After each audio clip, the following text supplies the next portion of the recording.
دوستو ہمارے چینل نعت عابد نیندوی کو لائک اور سبسکرائب کر کے ہماری حوصلہ افزائی فرمائیں۔ فمن راغب عن سنتی فلیس منی او کما قال علیہ الصلاة والسلام۔ اللہم صلی علی محمد النبی الامی وعلى آلہ وصحبہ وسلم۔ اللهم صل على محمد النبي الأمي وعلى آله وصحبه وسلم۔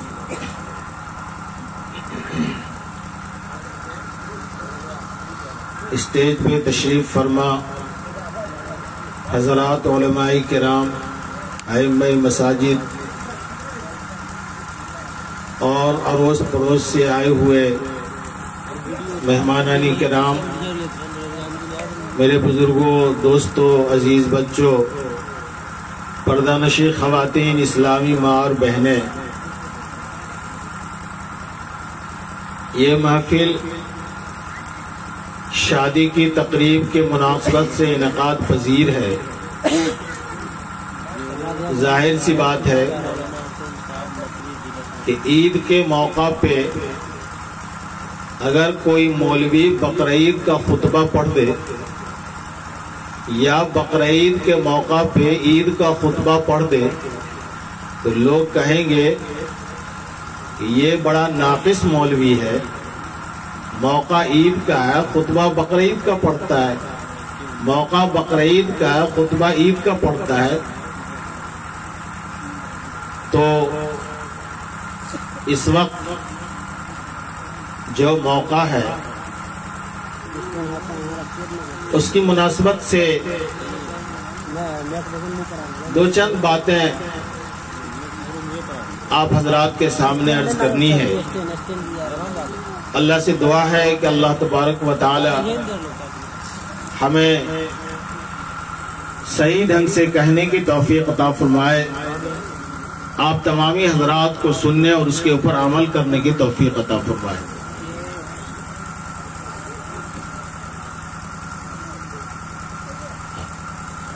نکاح کے وقت میں جو قاضی خطبہ پڑھتا ہے اس میں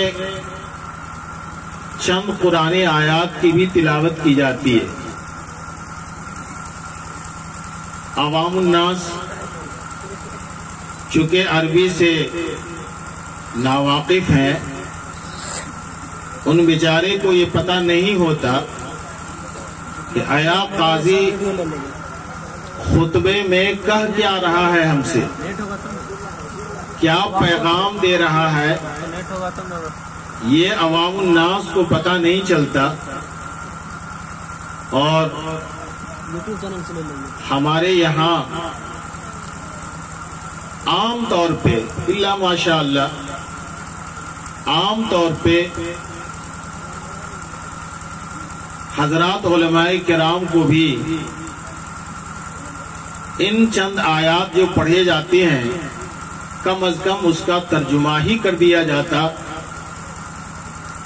زیادہ حالات ایسے ہوتے ہیں کہ اس کی بھی توفیق نہیں ہوتی۔ اس کی بنیادی وجہ یہ ہوتی ہے کہ لوگ اس نکاح کے عمل کو دوسرے انداز سے دیکھتے ہیں اور چاہتے یہ ہے کہ بقیہ سارے کام کے لیے تو ہمارے پاس اوقات ہیں، لیکن نکاح کے وقت میں جو قاضی خطبہ پڑھتا ہے تو دیکھنے میں یہ آتا ہے کہ لوگ بڑی عجلت میں رہتے ہیں کہ حضرت ذرا جلدی کیجیے گا۔ یہ بھی وجہ ہے جس کی وجہ سے ہمارے علماء کرام اس اجتماع کا جو فائدہ اٹھانا چاہیے وہ نہیں اٹھا پاتے، مجبوری ہے۔ بہرکیف یہ مجمع میں بھی سمجھتا ہوں حضرت مفتی صاحب دامت برکاتہم کو سننے آیا ہے اور ان کے منتظر ہیں. ہم علماء کرام بھی منتظر ہیں. انشاءاللہ ہم لوگ دل جمعی کے ساتھ ان کی بات کو سنیں گے. ویسے بھی میری عادت بہت زیادہ بولنے کی نہیں ہے، اور خطبے میں جو آیات پڑھے جاتے ہیں ان پوری آیات کا ترجمہ اور اس کی مناسبت سے کچھ باتیں یا اس کے مطالب تفصیل کے ساتھ اس وقت نہیں بیان کیا جا سکتا. ایک آیت کریمہ میں نے ان میں سے منتخب کیا ہے. کوشش کروں گا کہ اس آیت کریمہ کا ترجمہ سادے الفاظ میں آپ کے سامنے بیان کروں اور اس کی مناسبت سے دو چند باتیں عرض کروں. چونکہ ہمارے اس مجمع میں الحمدللہ اہل علم بھی ہیں، ائمہ مساجد بھی ہے، علماء کرام اور طلباء عزیز بھی نظر آتے ہیں. ایک بنیادی بات میں ان سے مخاطب ہوں، شاید آپ حضرات کو وہ بات نہ پلہ پڑے، لیکن اطمینان رکھیے تفصیلی باتیں جب ہوگی تو آپ کو سمجھ میں بات آئے گی. انسان کے جو نام ہیں، مثال کے طور پہ زید، عمر، بکر، اور پھر یہ آدمی جب کچھ ترقی کرتا ہے، کچھ پڑھتا لکھتا ہے، تو اب یہ ڈاکٹر بن جاتا ہے، انجینئر بن جاتا ہے، وغیرہ وغیرہ. تو یہ جو بنتے ہیں تو ایک نام جو ماں باپ نے رکھا ہے وہ نام اس کا ذاتی نام، اور اب جو وہ ڈاکٹر بن گیا، انجینئر بن گیا، یہ اس کے صفاتی نام. تو دو طرح کے نام ہیں، ایک ذاتی نام ہے اور ایک صفاتی نام ہے. بچوں کو ہم لوگ پڑھاتے ہیں، آپ لوگوں نے بھی پڑھا ہوگا، اللہ تبارک و تعالی کے 99 اسماء گرامی گنائے گئے ہیں، 99 نام بتائے گئے ہیں.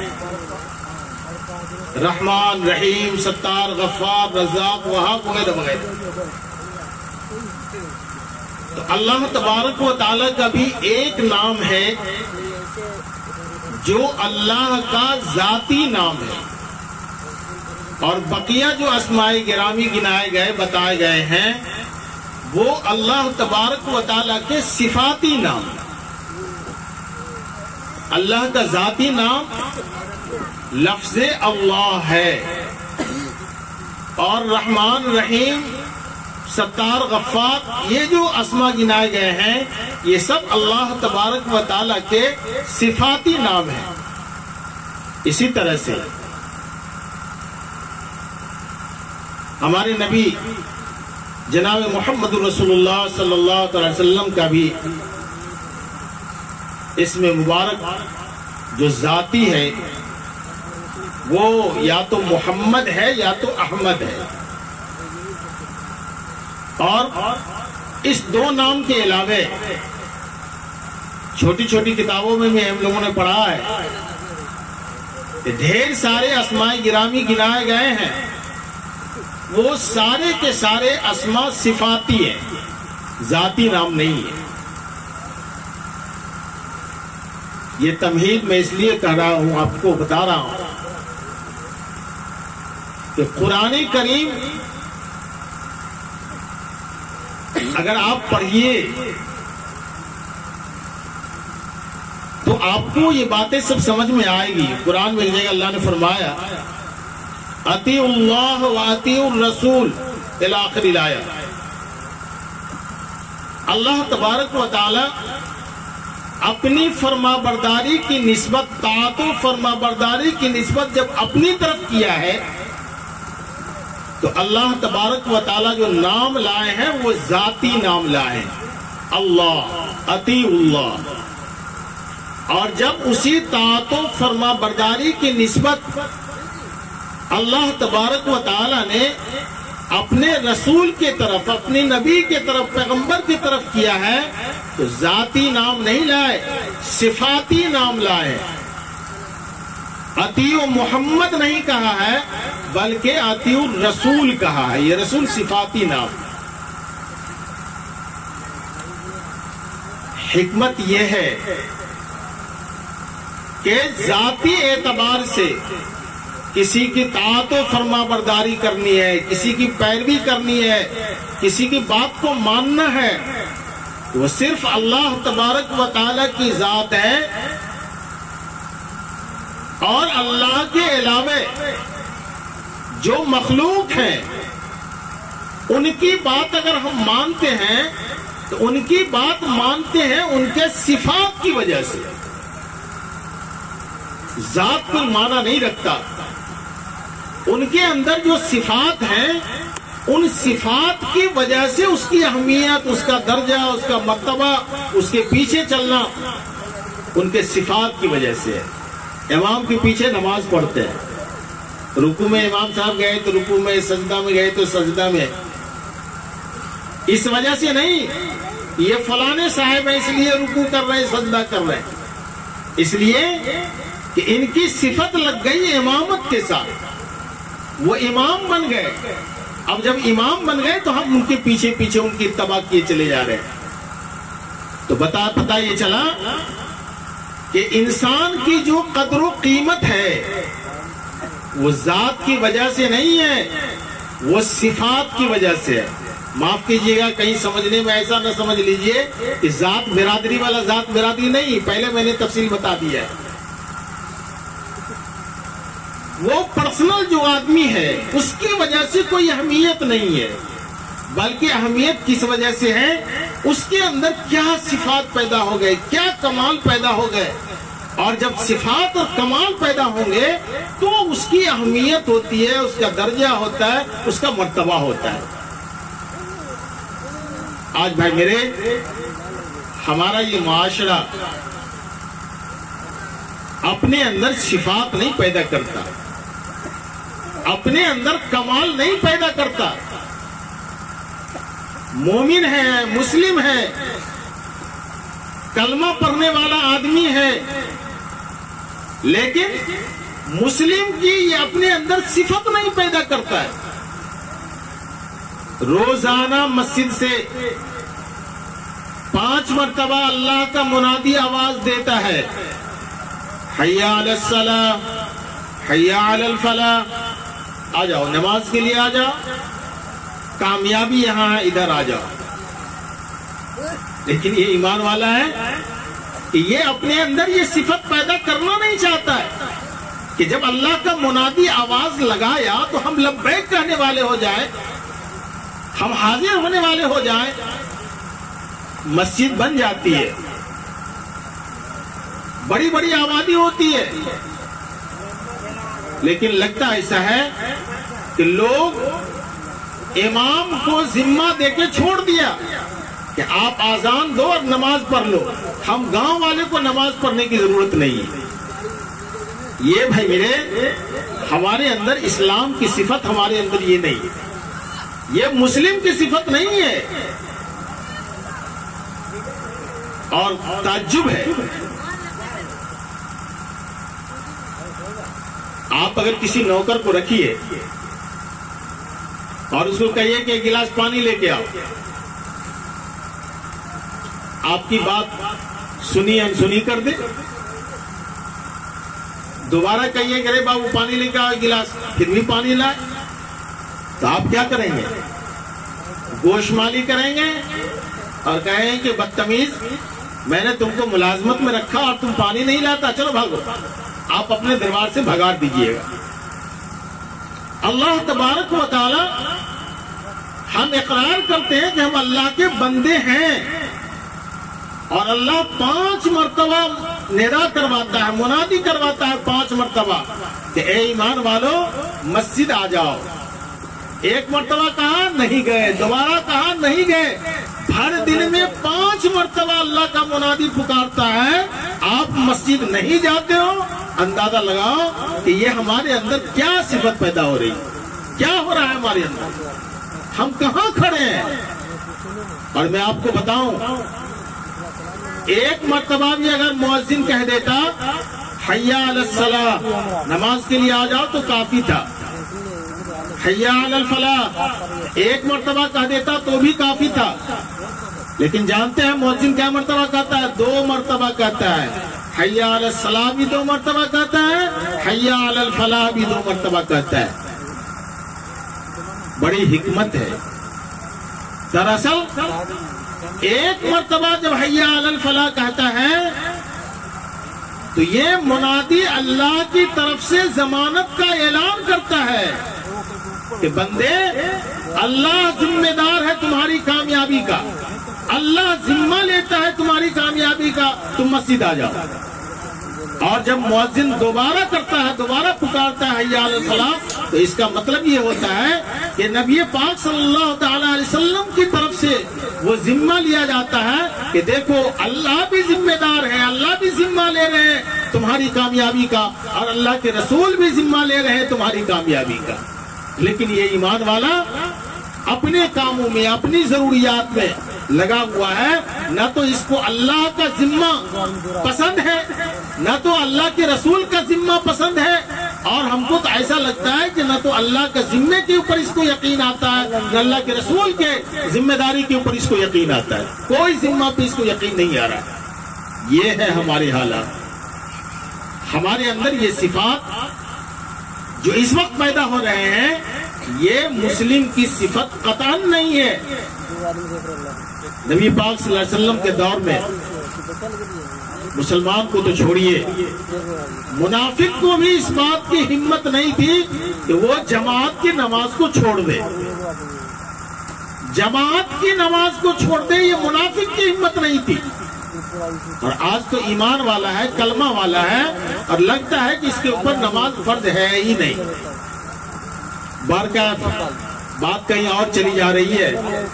میں نے تو آپ سے وعدہ کیا کہ جو قرآن کی آیت پڑھی گئی ہے اس کے آس پاس آپ سے 2 چند باتیں عرض کرنی ہے۔ ہم اپنے اندر صفت پیدا کریں۔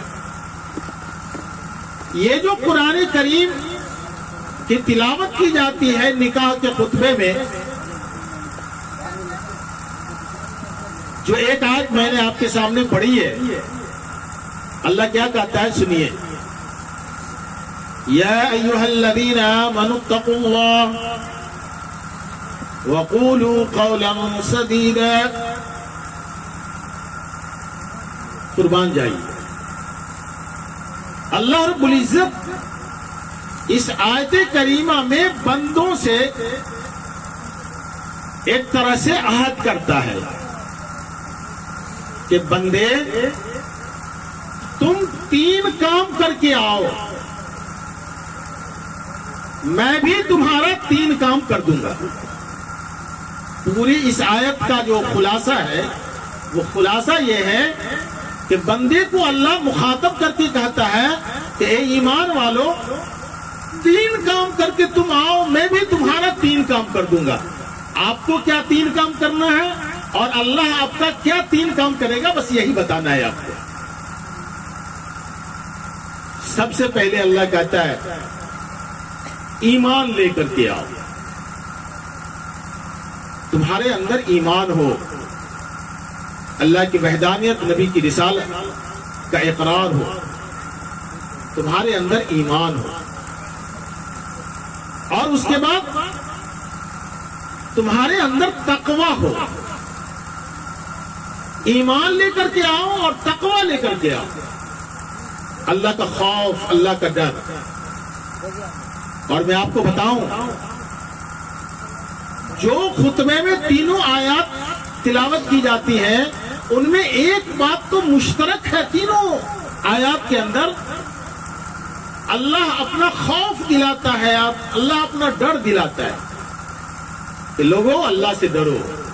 3 آیات کے اندر ہے، یا ایھا الذین آمنوا اتقوا اللہ حق تقاتہ، اے ایمان والو اللہ سے ڈرو جیسا کہ اس سے ڈرنے کا حق ہے۔ خوف اللہ تبارک و تعالیٰ دلاتا ہے، یاد کرواتا ہے۔ اور قربان جائیے کہ جتنا خوف نکاح کے خطبے میں دلایا جاتا ہے اتنا ہی یہ قوم بے خوف ہو گئی، یہ عوام بے خوف ہو گئی، نڈر ہو گئی۔ کہیے گا کیسے نڈر ہو گئے؟ اللہ اپنا خوف اس لیے دلاتا ہے تاکہ تم کچھ الٹ پلٹ کام نہ کرو۔ اور بندے کا حال یہ ہے کہ جب شادی بیاہ کی باری آتی ہے تو وہ کام جو کل تک نہیں کرتا تھا وہ کام بھی اسی دن کرنا شروع کر دیتا ہے۔ مثال کے طور پہ ایک آدمی ہے جو شراب کم پیتا ہے، اور جب شادی کی بات آتی ہے، شادی کا موقع ہوتا ہے، تو آپ کو بھی تجربہ ہوگا، دیکھیے گا، پرکھ کر کے دیکھیے گا، جو کم پیتا تھا وہ شادی کے دن زیادہ پیتا ہے۔ اللہ ڈراتا ہے یہ بے خوف ہو رہا ہے، زیادہ پیتا ہے۔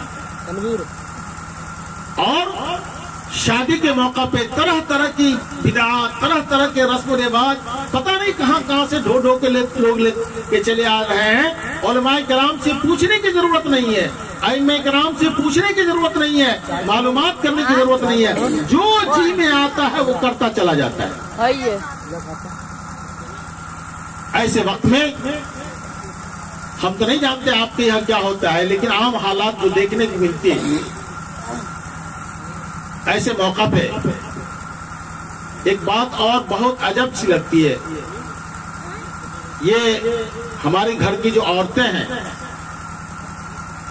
یہ عورتیں شادی کے موقع پر خوب گیت گاتی ہیں، پتہ نہیں کہاں کہاں سے گیت لے آتی ہیں، اور بعض جگہوں پر تو دیکھا گیا ہے کہ غیر مسلموں سے سیکھ کر کے اپنے یہاں باضابطہ مائک لگا کے اہتمام سے گیت گاتی ہے۔ بھائی میرے اسلام نے اس کی اجازت نہیں دی ہے، بڑا گناہ کا عمل ہے۔ ہم مردوں کو یہ ذمہ داری ہے کہ ہم اپنے اپنے گھر کی عورتوں کو سمجھائیں، بجھائیں، بتائیں کہ یہ کام غلط ہے۔ اب عین شادی کے وقت میں اگر آپ منع کیجیے گا تو کوئی مانے گی نہیں۔ شادی کے پہلے اپنے گھر کے عورتوں کو سمجھائیے، بجھائیے، بتائیے کہ دیکھو یہ اسلام میں جائز نہیں ہے، اس سے بچو، ایسے موقع پہ شریک مت ہو، یہ بڑا گناہ کا عمل ہے۔ شاید آپ کو گناہ نہیں سمجھ میں آئے گا، بتاتا ہوں۔ ایک آدمی کا گھر روڈ کے کنارے ہے اور اس کی کھڑکی روڈ کی طرف کھلتی ہے، اور کوئی عورت جہری نماز پڑھنا چاہتی ہے، وہ نماز جس میں قرآن کو زور سے پڑھنا ہے، یعنی مغرب، عشاء اور فجر کی نماز مان لی، وہ پڑھنا چاہتی ہے۔ اب وہ اٹھے اور چلے جائیں مفتی صاحب کے یہاں، مفتی خالد سیف اللہ صاحب دعوت برکاتہم کی یہاں، اور پوچھے کہ حضرت مفتی صاحب بتائیے کہ ہمارے گھر کی یہ نوعیت ہے اور یہ ہماری عورت جہری نماز پڑھنا چاہتی ہے، کیسے نماز پڑھے؟ جانتے ہیں مفتی صاحب کیا فتویٰ دیں گے؟ فتویٰ یہ دیں گے کہ یہ عورت جہری نماز کو بھی، جس نماز میں سورہ فاتحہ اور قرآن کی آیات زور سے پڑھنے کی اجازت ہے، ان نمازوں کو بھی آہستہ سری نماز کی طرح پڑھے، جہری نماز نہ پڑھے، بلند آواز سے قرآن کی تلاوت نہ کرے، آہستہ قرآن کی تلاوت کرے۔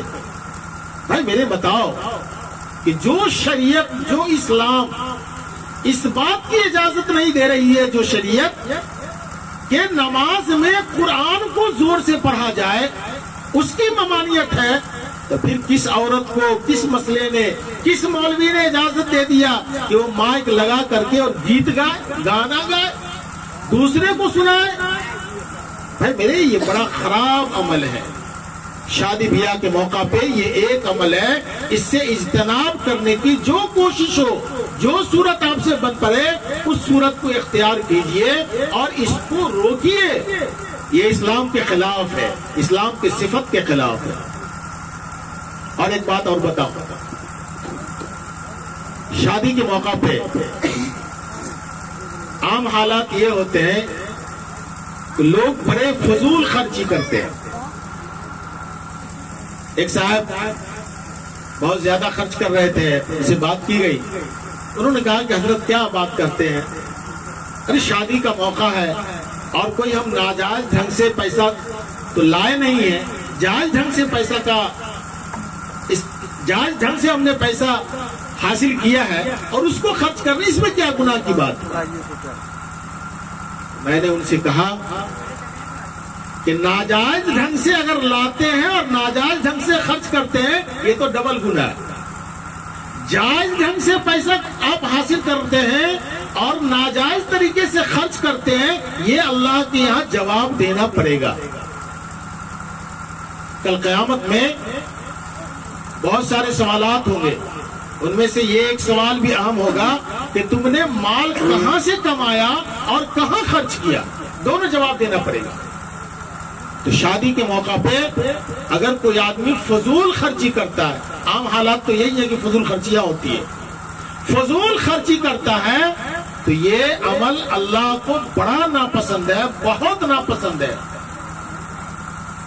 بلکہ بعض موقع پہ تو لوگ قرض لے کے اور اس میں بھی فضول خرچی کرتے ہیں۔ قرآن پڑھیے، اللہ فرماتا ہے ان المبذرین کانوا اخوان الشیاطین، فضول خرچی کرنے والا وہ شیطان کا بھائی ہے۔ بتائیے، مال بھی کمائیے، خرچہ بھی کیجئے اور قرآن کے حساب سے شیطان کا بھائی بن جائیے اور کل قیامت میں اللہ کے یہاں جواب دہ بن جائیے، ایسا بے وقوف کون ہو؟ ان المبذرین کانوا اخوان الشیاطین۔ اس لیے بھائی میرے، شادی کے موقع پہ فضول خرچی سے بچیے۔ اور ایک اور تیسرا پیغام دیتا ہوں، شادی کے موقع پہ جو نکاح پڑھانے کا ہم لوگوں کو موقع ملتا ہے تو لوگ کہیں گے کپڑا اپڑا پہن لیا لڑکا، کہیں گے دیکھو اس کو ابھی سونے کی انگوٹھی مت پہنا، اس لیے کہ امام صاحب قاضی صاحب نکاح پڑھانے والے ہیں، سونے کی انگوٹھی مت پہنا، یہ صحیح نہیں۔ تو میں آپ کو بتاؤں کہ اگر کوئی آدمی سونے کا استعمال کرنا حرام قرار دے دیا ہے، کوئی مرد سونا نہیں پہن سکتا، چاہے وہ نکاح کے وقت میں ہو یا نکاح کے پہلے ہو یا نکاح کے بعد ہو یا زندگی میں اور کوئی اوقات ہو، مردوں کے لیے سونے کا انگوٹھی پہننا، سونے کا چین پہننا یہ حرام ہے، حرام۔ اور حرام عمل کرنا ہے میرے، یہ ہمارے یہاں عیب آ رہا ہے۔ لوگ عام طور پہ ایک تو جہیز میں جو مانگ چانگ کرتے ہیں وہ تو پوری دنیا جانتی ہے، ہم لوگ جتنا بولتے ہیں اتنے لوگ بڑھتے جا رہے ہیں۔ لیکن میں آپ کو بتاؤں کہ اب اگر کبھی ایسا موقع ملے تو قطعاً اس کے قریب مت جائیے، نہ تو سونے کا انگوٹھی پہنیے نہ سونے کا چین پہنیے۔ اگر سونے کی انگوٹھی اور چین پہنانا ہے تو اپنے گھر کی عورتوں کو پہنائیے، ایک نہیں، دو نہیں، 4 10 پہنائیے، کوئی گناہ کی بات نہیں ہے، اس کے لیے تو زینت ہے، اس کو شریعت نے اجازت دیا ہے۔ عورتوں کو اگر آپ سونے کی انگوٹھی، سونے کا چین یا اور کوئی زیور پہناتے ہیں کوئی گناہ کی بات نہیں، لیکن بھائی میرے مرد قطعاً مت پہنو، یہ بڑا گناہ کا عمل ہے۔ اور اسی طرح سے ایک بات اور بتاتا ہوں، ایک عمل ہمارے یہاں اور گڑبڑ ہے۔ عام حالات یہ ہوتے ہیں کہ جب آدمی دولہا بن کے جاتا ہے تو دیکھیے گا ہاتھ پیر عورتوں کی طرح مہندی سے رنگے ہوئے، اور ہم کو لگتا یہ ہے کہ شاید کسی نے پڑھا دیا یا خود پڑھ لیا یا خود دماغ میں کہیں سے فطور آ گیا، وہ یہ سمجھتا ہے کہ یہ شادی کے موقع پہ یہ عمل کرنا شاید ضروری ہے۔ آپ جان لیجئے مردوں کے لیے یہ ہاتھ پیر میں جو مہندی لگانا ہے، چاہے وہ شادی کا موقع ہو یا وہ عید کا موقع ہو یا وہ بقرعید کا موقع ہو، یہ بھی ناجائز اور حرام ہے۔ یہ عورتوں کی زینت ہے، عورتیں لگائیں، ان کو شریعت نے اجازت دیا ہے، لیکن مرد کو شادی کا موقع ہو یا کوئی اور مواقع ہو، اس کو مہندی ہاتھ پیر میں لگانا اسلام اور شریعت میں ناجائز ہے۔ یہ اسی طرح سے ناجائز ہے جیسے کوئی مرد ساڑی پہن لے، سایہ پہن لے، بلاؤز پہن لے، تو کہیے گا کہ بے وقوف آدمی یہ تمہارے لیے ہے، یہ تو عورتوں کے لیے ہے، تم کیسے پہن رہے ہو؟ وہاں بات سمجھ میں آتی ہے یا نہیں سمجھ میں آتی ہے؟ یہ اس کے لیے خاص ہے، جیسے یہ لباس اس کے لیے خاص ہے، اسی طرح سے یہ زینت کی چیز بھی اسی کے لیے خاص ہے۔ اس لیے بھائی میرے، شادی بیاہ کا بھی موقع ہو تو اس سے بچنے کا اہتمام کیجیے۔ تو میں آپ سے عرض کر رہا تھا کہ اللہ تبارک و تعالیٰ نے فرمایا کہ 3 کام کر کے آئیے، ایمان لے کے آئیے اور تقوی لے کے آئیے، اللہ کا خوف، اللہ کا ڈر لے کے آئیے۔ اور میں آپ کو بتاؤں، ایک چیز ہے محبت اور ایک چیز ہے ڈر، 2 باتیں بنیادی ہیں، ایک محبت اور ایک ڈر، خوف، دونوں چیز ہونی چاہیے۔ اللہ سے محبت ہو اور اللہ کا خوف ہو، یہ دونوں چیزیں ایک مسلمان کے اندر بیک وقت ہونی چاہیے۔ اللہ سے محبت بھی ہو اور اللہ کا خوف اور اللہ کا ڈر بھی اس کے اندر ہو۔ اگر کسی کے پاس محبت ہے، اللہ کا خوف نہیں ہے، تو بھی مجرم ہے، یا صرف محبت ہے یا صرف خوف ہے، دونوں صورت میں محبت، دونوں صورت میں وہ مجرم ہے۔ دونوں چیز ہونی چاہیے، اللہ کا خوف بھی اور اللہ سے محبت بھی۔ اگر کسی مسلمان سے پوچھیے کہ آپ کو اللہ سے محبت ہے تو کیا کہتے ہیں؟ حضرت ایسی کیا بات ہے، اللہ سے محبت نہیں ہوگی؟ لیکن میں آپ کو بتاؤں، اللہ سے محبت کا مطلب یہ ہے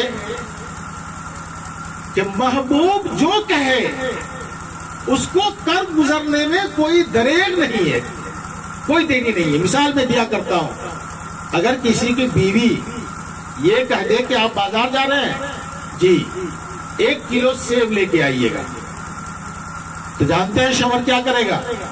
جو دوسرا سامان لینا ہونا ہے اس میں سے کمی کجی کر لے گا، لیکن 1 کلو سیب ضرور لے کے آئے گا، اس لیے کہ بیوی سے محبت ہے، اس کی فرمائش ہے۔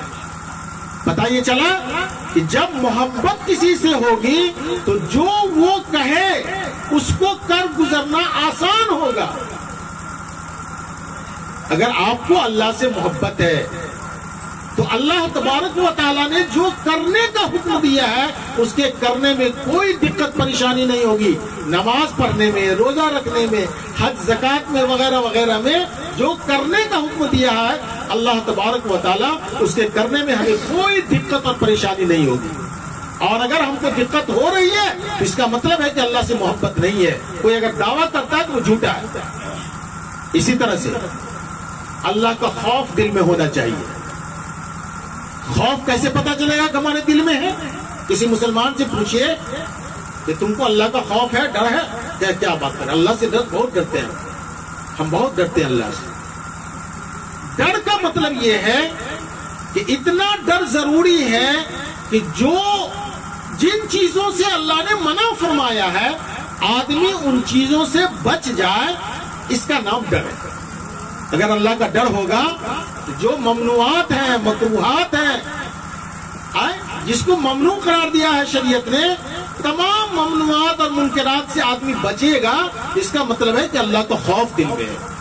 آج بھائی میرے، ہم کلمہ والے کے دلوں میں نہ تو اللہ کی محبت نظر آتی ہے اور نہ تو اللہ کا خوف نظر آتا ہے۔ اور میں آپ کو بتاؤں، یہ محبت اور یہ خوف، یہ امید اور یہ ڈر اگر آدمی لے کے چلا گیا کل قیامت میں تو وہ آدمی کامیاب ہو جائے گا۔ حدیث کے اندر آتا ہے 2 آدمی کو اللہ تبارک و تعالیٰ جمع کریں گے، دونوں گنہگار ہوگا، دونوں کو حکم دیں گے کہ ارے اس کو لے جاؤ جہنم میں، جاؤ جہنم میں جاؤ. تو ایک آدمی کیا کرے گا؟ دوڑتا ہوا جہنم کی طرف جائے گا، خوب تیزی سے دوڑ کر کے جائے گا. اللہ تبارک و تعالیٰ فرشتے کو کہیں گے، کرے اس کو روکو، ادھر آؤ. پتا بھی ہے کہ جہنم کیا ہے، یہ جو دوڑ کے جا رہے ہو جہنم، تو ذرا سا بھی خیال بھی ہے کہ جہنم میں دوڑ کے جانے کی جگہ ہے کیا؟ کیوں دوڑ کے جا رہے ہو؟ تو وہ کہے گا کہ اللہ میں اس لیے دوڑ کے جہنم میں جا رہا ہوں، اس لیے تیزی کے ساتھ جہنم کی طرف جا رہا ہوں کہ ہمیں اس بات کا ڈر ہے، خوف ہے کہ اگر جانے میں ہم دیر کریں گے تو کہیں اللہ تبارک و تعالیٰ کی پکڑ اور کہیں سخت نہ ہو جائے. اس لیے میں آپ کے ڈر کی وجہ سے آپ کا حکم پاتے ہی میں دوڑ کر کے جہنم کی طرف جا رہا ہوں. کہ رکو، اس دوسرے آدمی کو بلایا جائے گا. وہ آدمی کیا کر رہا ہوگا؟ 2 قدم آگے بڑھے گا اور پھر مڑ کر کے پیچھے دیکھے گا. 2 قدم بڑھے گا پھر مڑ کر کے دیکھے گا.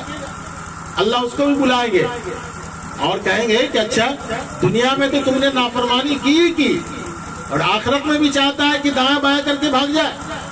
یہ 2 قدم جاتا ہے مڑتا ہے، جاتا ہے مڑتا، ایسا کیوں؟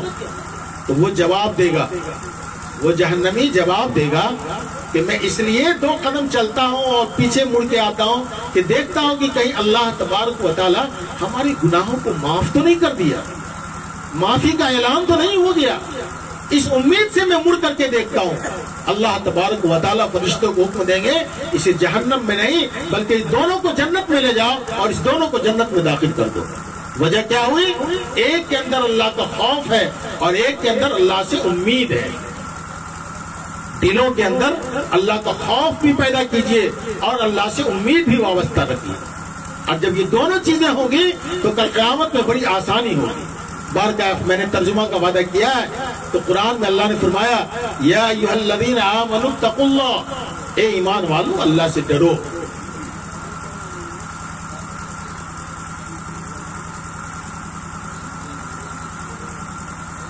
اے ایمان والو اللہ سے ڈرو.